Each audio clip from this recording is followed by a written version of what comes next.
Hello students, welcome to my channel. I request you all to subscribe my channel and press bell button icon so that you can get my new videos time to time. Chapter 1 Sets Miscellaneous Exercise.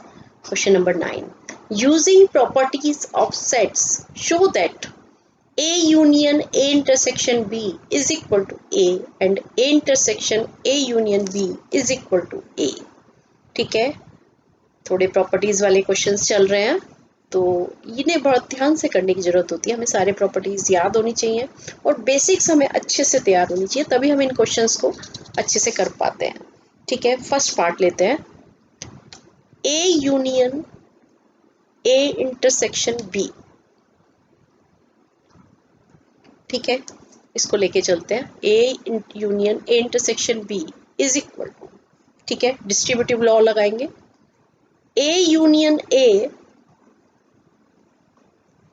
Intersection A union B. ठीक है, क्या लगाया हमने यहाँ पे? Distributive law.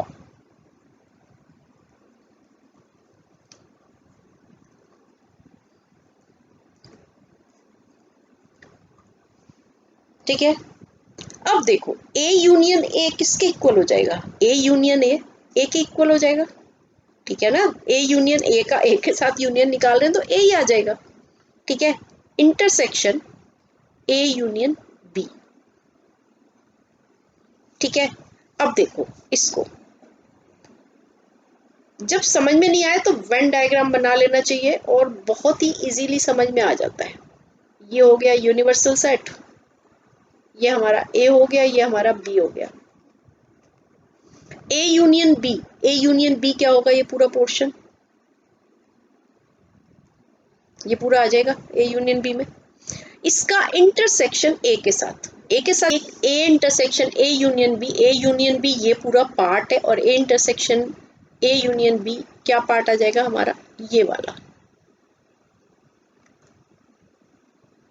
ये सारा part जो होगा वो पूरा, मतलब कि ये हमारा आ गया ए के इक्वल। ठीक है, और यही हमें प्रूव करना था। LHS से हम RHS प्रूव कर दिया, हेंस प्रूव हो गया। ठीक है, क्लियर हो गया? क्लियर हो गया ना? वेन डायग्राम से अच्छे से समझ आ गया होगा। ठीक है, सेकंड पार्ट करते हैं। बस हमें थोड़ा डिस्ट्रीब्यूटिव लॉ लगाना आना चाहिए। ठीक है, सेकंड पार्ट में हमें A intersection A union B ये लेके चलना है। डिस्ट्रीब्यूटिव लॉ लगाते हैं। A intersection A union A intersection B.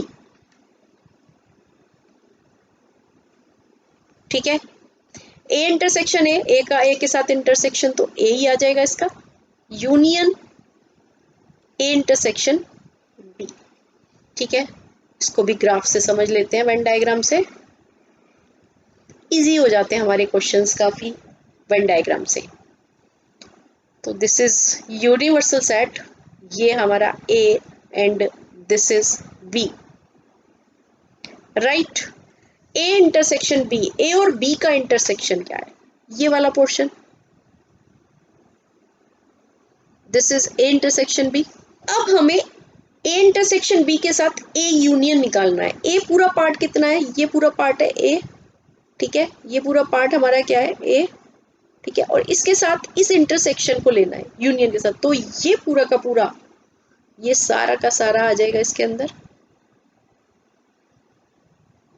ये सारा पार्ट आ गया हमारे इसके अंदर, मतलब कि ये किसके इक्वल हो गया? ए के इक्वल हो गया। ठीक है, ये पूरा पार्ट क्या है? ए। क्लियर? तो ये हमारा किसके इक्वल आ गया? ए के। और यही हमें प्रूव करना था। तो इन क्वेश्चंस को तुम वेन डायग्राम से कर सकते हो, बहुत ही इजी हो जाते हैं। ठीक है, नेक्स्ट क्वेश्चन करते हैं। Question 10 show that A intersection B is equal to A intersection C need not imply B is equal to C. ठीक है, अगर A intersection B equal to A intersection C है तो कोई जरूरी नहीं है कि बी और सी आपस में इक्वल हो। ठीक है, तो ये हमें प्रूफ करना है। ठीक है, इसके लिए हमें कुछ लेटिंग करनी होगी। तो लेट करते हैं, let A is equal to, एक सेट लेते हैं 1 और 2, ठीक है, and B is equal to 1 3, right, and C is equal to 1 4, ठीक है। अब देखो ए इंटरसेक्शन बी क्या आ गया, थोड़ा ध्यान से करना होता है, so that A intersection B और ए इंटरसेक्शन सी दोनों इक्वल आने चाहिए। तो हमने इसलिए तीनों सेट्स में 1 कॉमन ले लिया, तो ए इंटरसेक्शन बी 1 आ गया और ए इंटरसेक्शन सी बी, इन दोनों में, इसमें और इसमें भी 1 कॉमन है, तो यहां भी 1 आ गया, ठीक है, 1 आ गया। So therefore A intersection B is equal to A intersection C, ठीक है, but B is not equal to C, हमने बी इक्वल टू सी नहीं लिए थे, but B is not equal to C, ठीक है। तो ऐसे क्वेश्चंस में थोड़ा सा ध्यान से करने की जरूरत होती है, बस जो कंडीशन गिवन है उन्हें लेके चलना है, ठीक है, और फिर हमारा इजीली प्रूव हो जाता है। तो हमने ए लिया 1 2, बी लिया 1 3 और सी लिया 1 4, मतलब हमने एक एलिमेंट ऐसा लिया सो दैट कॉमन ले लिया तीनों में, so that A intersection B और ए इंटरसेक्शन सी इक्वल आ जाए, और ये दोनों हमारे आपस में इक्वल आ गए, बट बी और सी आपस में इक्वल नहीं थे, ठीक है। Next question, question 11, let A and B B sets if A intersection X is equal to b intersection x is equal to phi, and a union x is equal to b union x for some set x, show that a is equal to b, ठीक है।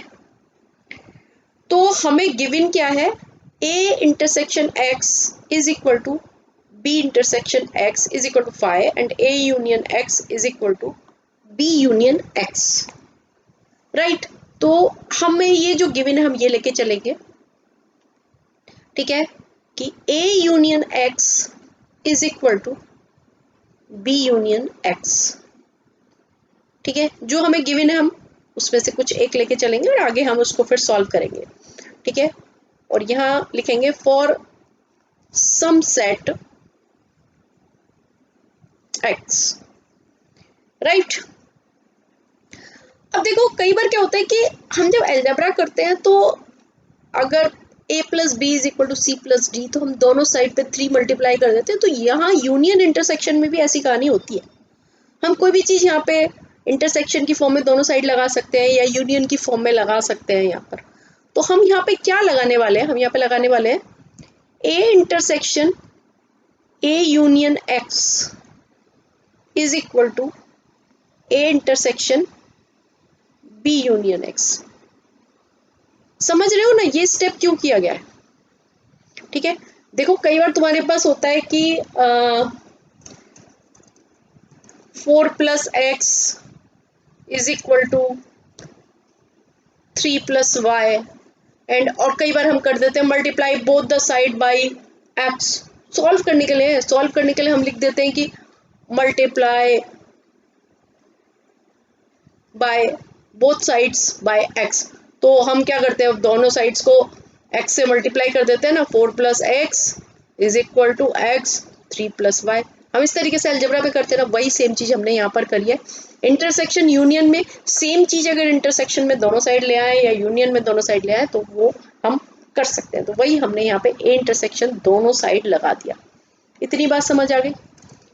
अब देखो इसको हम open करेंगे, ए intersection ए, simply distributive law लगा रहे हैं, A intersection A union A intersection x, ठीक है, दैट इज इक्वल टू, इसमें भी वही लगा रहे हैं हम distributive law, A intersection B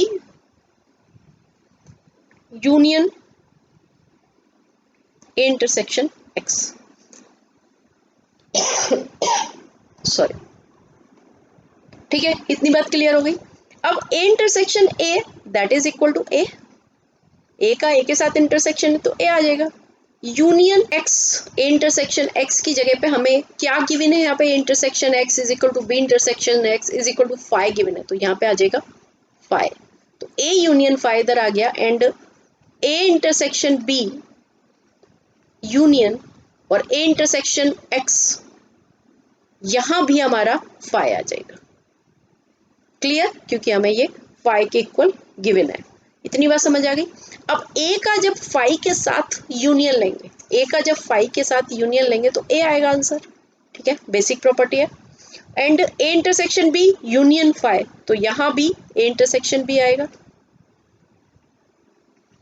इतनी बात समझ आ गई। ठीक है,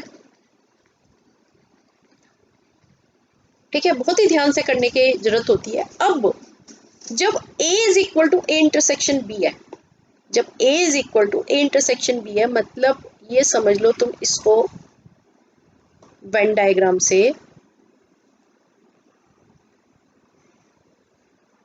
ये हो गया a, ये हो गया b और ये हो गया u।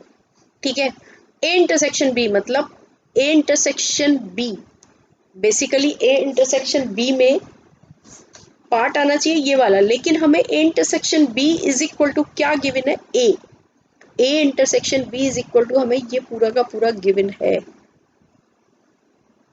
ठीक है, तो हमारा जो डायग्राम बनना है वो ऐसे नहीं बनना है, हमारा डायग्राम बनेगा कुछ इस तरीके से, ये बी है और ए भी इसके अंदर है,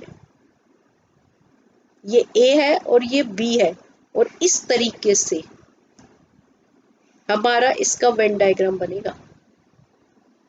तो ए इंटरसेक्शन बी जो हो गया वो ये वाला पार्ट हो गया पूरा ए के इक्वल। समझ आए, ये हमारा ए है ये वाला, तो ये पूरा पूरा का पूरा ये पार्ट जो हो गया वो ए इंटरसेक्शन बी हो गया। ठीक है, ये वाला नहीं बनेगा, ये गलत है, ये वाला बनेगा हमारा यहाँ पर डायग्राम। समझ आ गई। वैसे हम लोग अक्सर ऐसा बनाते हैं, लेकिन जब A intersection B is equal to A दिया हुआ है तो वेन डायग्राम इस तरीके से बनेगा। तो समझ आ गया ना कि ये ए के इक्वल हो गया, ए इंटरसेक्शन बी। तो अब ये ए इसका सबसेट हो गया ना, ए इसका सबसेट हो गया। ठीक है, तो therefore A is the subset of B। ठीक है, इतनी बात समझ आ गई। A is the subset of B, A के सारे एलिमेंट्स B के अंदर है, तो A is the subset of B। Venn diagram से बिल्कुल क्लियर हो गया। ठीक है, अब ये हमारी फर्स्ट इक्वेशन आ गई है। अभी हमें दूसरा पार्ट करना है। सेम हम वही लेके चलेंगे जो हम यहां पे लेके चले थे। Again we have A union X is equal to B union X। ठीक है, अभी यहाँ पे हमने A इंटरसेक्शन किया था, अब हम B इंटरसेक्शन करेंगे। सेम स्टेप चलना है, यहाँ पे A इंटरसेक्शन किया था, अब हमने B इंटरसेक्शन करना है। तो B intersection A union X is equal, यहां भी B intersection B union X। ठीक है, डिस्ट्रीब्यूटिव लॉ लगा लेंगे। B intersection A union B intersection X, that is equal to B intersection B union B intersection X। Clear. Now हमें B intersection X क्या given है, phi. हमें B intersection देखो यहां पर फाई गिवन है। ठीक है, तो हम इसकी वैल्यू पुट कर देंगे, तो ये आ गया हमारे पास B intersection A union phi is equal to B intersection B किसके इक्वल हो गया, B के यूनियन, और ये आ गया हमारा फाई। क्लियर। अब B intersection A union phi मतलब ये हो गया B इंटरसेक्शन A, फाई के साथ यूनियन लेंगे तो B इंटरसेक्शन A ही आ जाएगा, और B यूनियन फाई B के इक्वल आ जाएगा। अब B इंटरसेक्शन A B के इक्वल है। ठीक है, सेम जैसे हमने यहां पर किया था सेम हम यहां पर करेंगे। अब हमने जो डायग्राम बनाना है बी हमारा छोटा वाला अंदर बनेगा, ये बी हो गया, बी सॉरी, और ये हो गया ए, और यहाँ आ गया हमारा यू, ठीक है। और बी इंटरसेक्शन है मतलब कि ये पूरा part that is equal to B, clear. और बी तुम देख रहे हो कि बी के सारे एलिमेंट्स ए के अंदर हैं, तो it means B is the subset of A, तो therefore B is the subset of A. ये हमारे पास सेकेंड इक्वेशन आ गई। पहली इक्वेशन क्या आई थी, A is the subset of A, और यहाँ पे आ गया हमारे पास B is the subset of A. तो फ्रॉम 1 and 2, जब ए बी का सबसेट है, 1 क्या थी हमारे पास, 1 थी हमारे पास, A is the subset of B, ये हमारे पास 1 थी। ए बी का सबसेट और बी ए का सबसेट है, it means A is equal to B, clear. A is equal to B, यही हमें प्रूफ करना था, clear. Next question, question 12, find sets A B C such that A intersection B, B intersection C and A intersection C are non-empty sets, right? And A intersection B intersection C is equal to 5। ये हमें conditions given है और हमें ऐसे set अपने आप बनाने हैं ए बी सी की, इस तरीके से सोच के हमें क्लियर लेटिंग करनी है कि ये कंडीशन सेटिस्फाई होनी चाहिए, ठीक है। लेट करते हैं, A is equal to 1 and 2, ठीक है। ए को ले लिया हमने 1 2, हम ये कहते हैं A intersection B, B intersection C and A intersection C non empty, मतलब उनमें कोई ना कोई एलिमेंट होना चाहिए, बट तीनों में कुछ भी कॉमन नहीं होना चाहिए, तीनों का इंटरसेक्शन 5 होना चाहिए, ठीक है। तो ए हमने ले लिया 1 2, बी ले लिया हमने 2 3, और सी ले लिया हमने 1 और 3, ठीक है। अब देखो ए इंटरसेक्शन बी, हमने दोनों में एक चीज कॉमन ली, तो ये आ गया 2, नॉन एम्प्टी सेट आ गया। फिर हमने बी इंटरसेक्शन सी निकाला, दैट इज इक्वल टू 3, ठीक है। फिर हमने ए इंटरसेक्शन सी निकाला, दैट इज इक्वल टू, इन दोनों में क्या कॉमन है, 1 कॉमन है, तो ये आ गया 1। हमने लेटिंग इस तरीके से की कि इन दोनों में एक कॉमन हो, इन दोनों में भी एक कॉमन हो, और इन दोनों में भी एक कॉमन हो, सेक्शन सी। अब तीनों में हमने कोई भी चीज ऐसी नहीं डाली थी कि जो कॉमन हो, ठीक है। तो देन पहले ये देखो कि ये नॉन एम्प्टी सेट, हमारी कंडीशन पूरी होगी कि तीनों के तीनों नॉन एम्प्टी सेट्स हैं, तो हम लिख देंगे कि A intersection B and B intersection C and A intersection C are non empty sets, right? Now A intersection B intersection C, ठीक है। इसको हम कुछ इस तरीके से भी लिख सकते हैं कि इसको हम पहले अभी थोड़ा देखो, वैसे तो डायरेक्टली तुम्हें पता ही चल रहा है कि तीनों में कुछ भी कॉमन नहीं है, तो इसको हम इस स्टेप में कुछ इस तरीके से भी लिख सकते हैं कि ए इंटरसेक्शन बी हम निकाल चुके हैं, इंटरसेक्शन सी, ठीक है। अब ए इंटरसेक्शन बी क्या था, 2,